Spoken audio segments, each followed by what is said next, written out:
La présente cérémonie consacre le lancement du programme conjoint Sahel en réponse aux défis Covid-19, conflits et changements climatiques SD3C au Niger pour la période 2021-2027.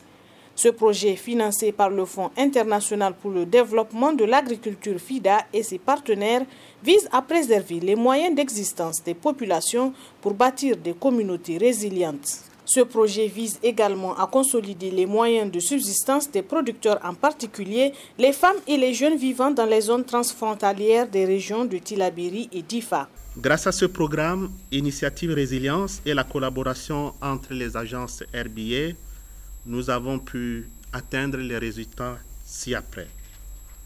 L'amélioration très significative de l'indice de capacité de résilience, soit 57,35%, comparé à une situation de référence qui était établie autour de 32,85%.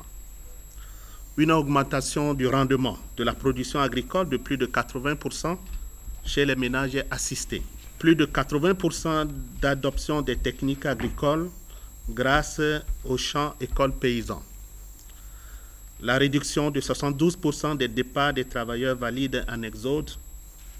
La rétention des élèves à l'école de 98,17% pour les garçons et 98,18% pour les filles contre moins de 70% avant le projet. Ce projet est exécuté par 3 agences du système des Nations Unies, dont le FIDA, la FAO et le PAM, sur une durée de 6 ans en 2 phases, avec pour cible 41 000 ménages ruraux, dont des femmes, des jeunes et des personnes handicapées, ainsi que les migrants.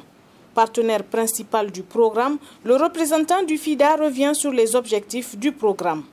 L'objectif du développement du programme régional est d'améliorer les opportunités économiques des producteurs ruraux avec une attention particulière sur les groupes les plus vulnérables, à savoir les femmes, les jeunes sans terre, les éleveurs transhumants, en adoptant des pratiques de production durable et des approches de cohésion sociale.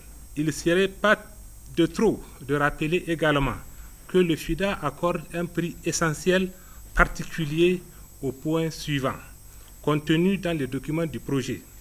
Il s'agit, entre autres, de clarifier les rôles et responsabilités des acteurs dans la mise en œuvre, une familiarisation accrue aux conditions juridiques et financières de l'accord du financement et procédures connexes, les modalités et stratégies d'exécution et gestion du programme, les exigences du FIDA et des autres bailleurs de mise en œuvre, notamment les exigences judiciaires et du reporting.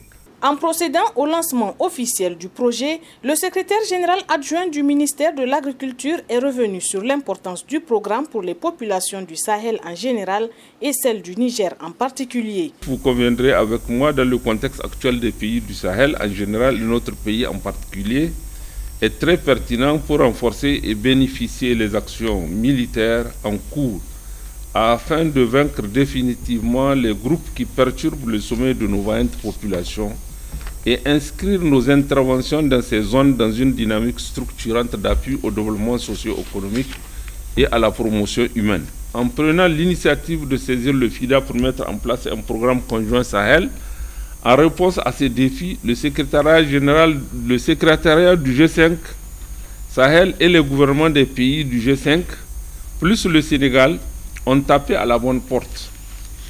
Car au Niger, nous pouvons témoigner et soutenir la pertinence et l'efficacité de notre partenariat avec le FIDA dans le cadre de l'appui à la production et la commercialisation des produits agro-silvopastoraux et halieutiques. À noter enfin que la présentation détaillée du programme SD3C aux participants a mis fin à la cérémonie.